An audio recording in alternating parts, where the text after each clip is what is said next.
I'm Ashley Monk, born and raised in the Central Valley, but I was living in Southern California, and that's where I kind of learned about tiny houses.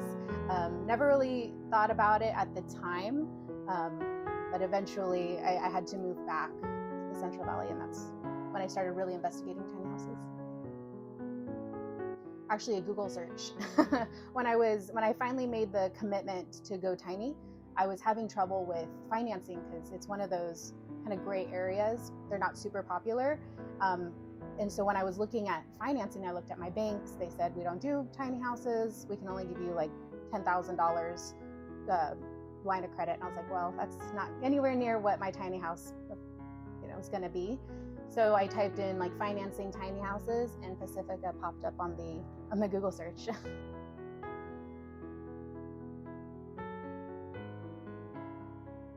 The short answer is I needed a low monthly payment. The kind of the extended answer is when I did come back and I started looking at all the different housing options, I kind of just do a pro-con list, and tiny house kept getting higher and higher on the list. And I actually went to a local builder. We had two at the time here in the Central Valley that I went and I visited. And when I left, I was like, absolutely not. Absolutely not. I do not want a tiny house. In their defense, they had 3 that they were building on, but they were very bare bones. So I couldn't imagine storage or how this was going to look once it was all put together. So when I kind of took it off the table, for whatever reason, it was still in the back of my head, like, you should probably look into this. So I actually flipped a coin, and the coin said go tiny. So I did. Well, they did offer a lot of customizations, but really what made me pick Pacifica was the fact that it had financing, and I was really struggling with financing. The fact that they worked closely with IKEA, and the fact that they were from California, and their warehouse, for lack of terminology, was in the Central Valley, it's in Corcoran, was like cherry on top.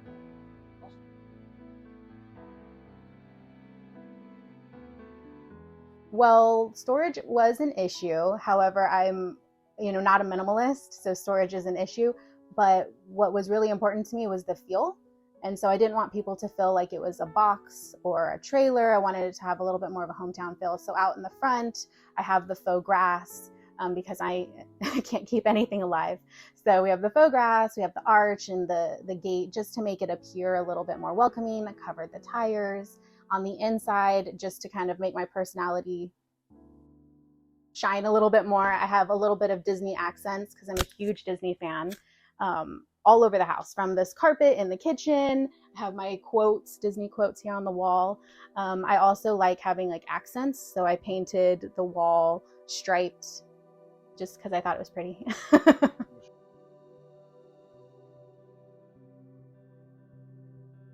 Well, something that specifically Pacifica put in are these storage cabinets. Those are much needed. I have them completely filled to the brim because storage, again, is important in a tiny house. So having those features is excellent.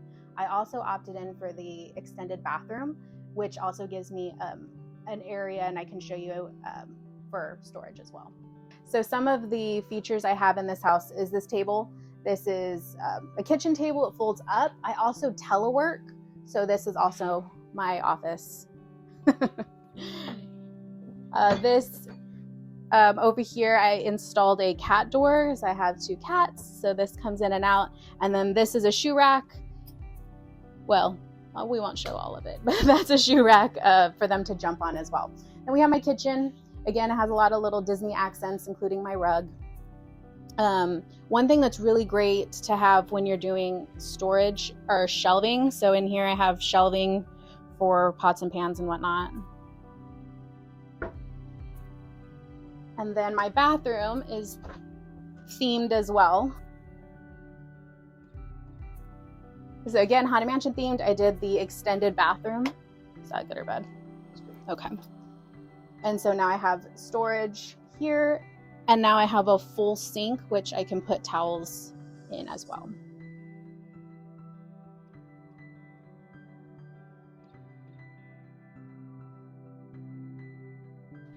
And then when I was living down south, I have this beautiful panther table that I couldn't give up.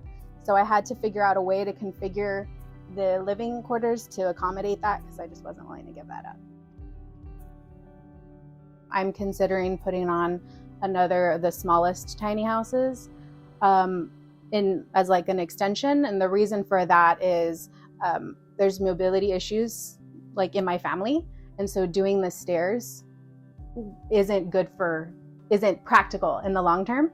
So needing something downstairs would at least increase my time here in the tiny house. So this is my second loft. I opted for a second loft, and it holds mainly my Disney collectibles. I have quite a few up there, so you can take a look at that.